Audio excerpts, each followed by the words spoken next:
The air was still after the battle with the drake, the dense jungle around them, once again, eerily silent. The only sound was the occasional rustle of leaves and the distant call of strange, unseen creatures. Kael was the first to break the silence, his voice steady as he lowered his sword. We're alive and we're together. That's what matters. Elowen wiped the sweat from her brow, her staff still crackling faintly with residual energy. Her heart raced from the encounter, but the adrenaline was beginning to subside. She stepped forward, her boots sinking slightly into the soft earth. The jungle. It's not finished with us yet. Thorne, ever the pragmatist, sheathed his daggers with a smirk. I'm just glad I didn't have to deal with a whole pack of those things. One drake is more than enough for today. His grin faltered as he looked around at the impenetrable jungle. But yeah, you're right. I don't like the feel of this place. There's something off about it. Elowen frowned. This land is older than anything we've encountered. There's more to it than we understand. The drake was a warning, I'm sure of it. It's guarding something. A treasure? Thorne asked, a hopeful spark in his eyes. Because I've been thinking about that very thing. Maybe there's a hoard somewhere. Something worth the risk. I think it's more than that. Elowen said, looking up at the dense canopy overhead. We're here for knowledge, and knowledge doesn't come without sacrifice. Kael's expression was grim. The gods are silent here. I feel their presence, but it's muted, distant. The land itself seems alive with magic. It's as though this place is holding something back from us. Wonderful. Just what I wanted to hear. Thorne muttered. But before they could discuss it further, the ground beneath their feet shifted. A low rumble sounded from deep within the jungle, and the trees groaned as though something ancient was awakening. Then, without warning, a pathway began to emerge, almost as if the jungle itself was parting to reveal it. The vines receded and the dense foliage pulled back, exposing a winding, overgrown stone path. The stones themselves were covered in moss and grime, but beneath the dirt, there was a faint glow, an intricate network of symbols carved into the surface, glowing with an eerie blue light. It was unlike anything they had seen before.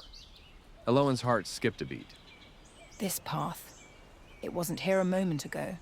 It's like the jungle has made way for us. It's a trap, Thorne said bluntly, his hand instinctively reaching for his dagger again.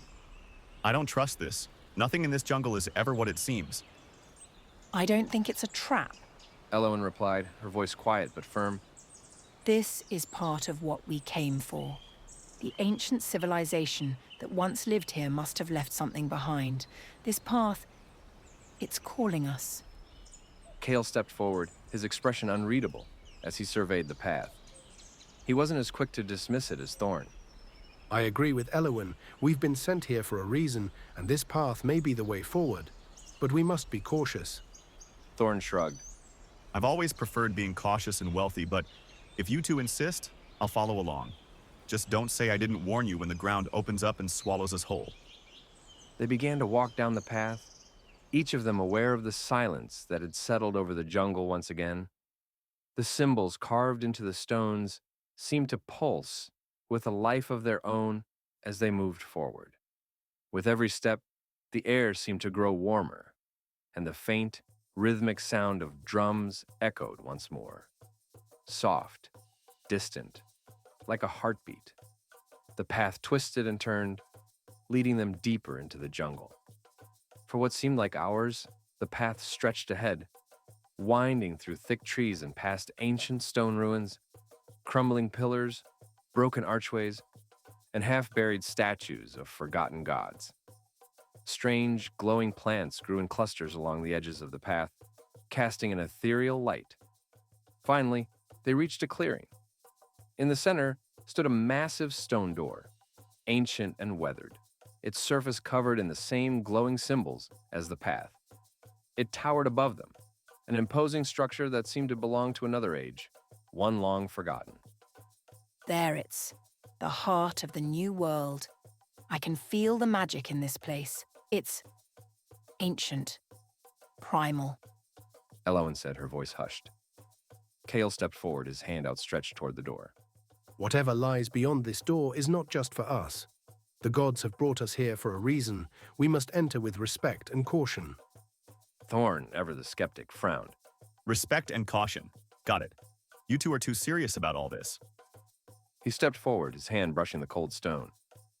I just want to know what's inside. The door seemed to respond to their touch, the symbols on its surface flaring briefly with blue light before receding into the stone. With a deep, echoing groan, the massive door slowly creaked open, revealing a dark passage beyond. The air grew heavy as they stepped into the darkness, the faint hum of magic growing stronger. The walls were adorned with strange carvings, depictions of figures draped in flowing robes, their faces obscured by shadows. Other carvings showed towering creatures, their bodies twisted in unnatural forms, surrounded by intricate patterns that pulsed with faint, glowing energy. Be on guard. Kael murmured, his hand resting on the hilt of his sword. Elowen raised her staff, casting a soft light to illuminate the path ahead. Whatever lies ahead, we'll face it together. Thorne looked from the dark passage to his companions. Right. No turning back now. As they moved deeper into the ruins, the air grew colder.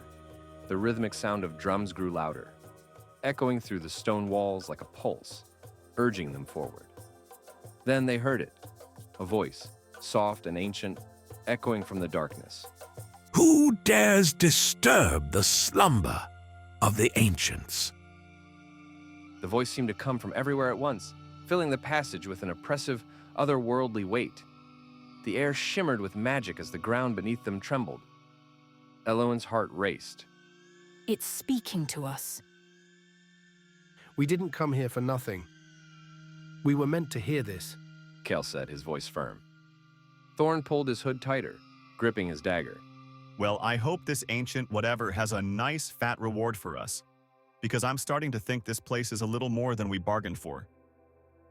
The voice spoke again, its tone reverberating with power.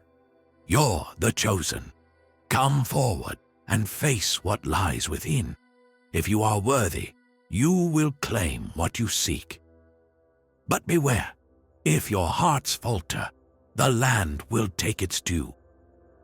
The three companions exchanged a look, each of them feeling the weight of the moment.